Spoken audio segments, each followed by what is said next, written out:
When they return to the holiday cottage, James shows off his new frock and Peter is relieved that his mother hadn't decided to buy him one anyway.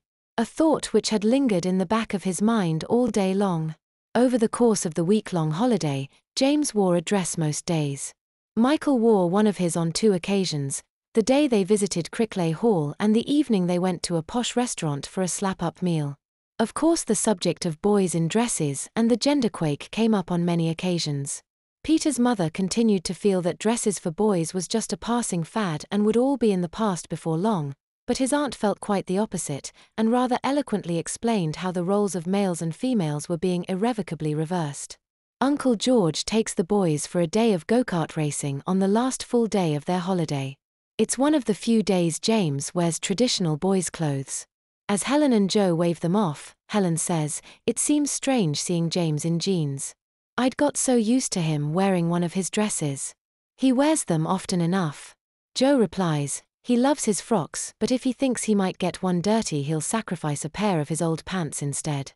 "So, how did you go about it, when you bought them their first dresses?" Helen asks. "Do they choose their own or do you always buy for them?" "At first I just bought them one each and insisted they wore them. They were both reluctant, but once it was on, James took to it like a duck to water. Michael was more hesitant, and still is. But after I'd bought him 3 or 4 really pretty dresses, he soon decided to become more proactive in choosing his own, and believe me, he'd much rather wear a dress that he'd picked over one of my choices," she explained. "Are you thinking of taking the plunge with Peter?" "Well, if it doesn't turn out to be a passing fad, I suppose I'll have to sooner or later. I just want to do it properly and avoid traumatizing him.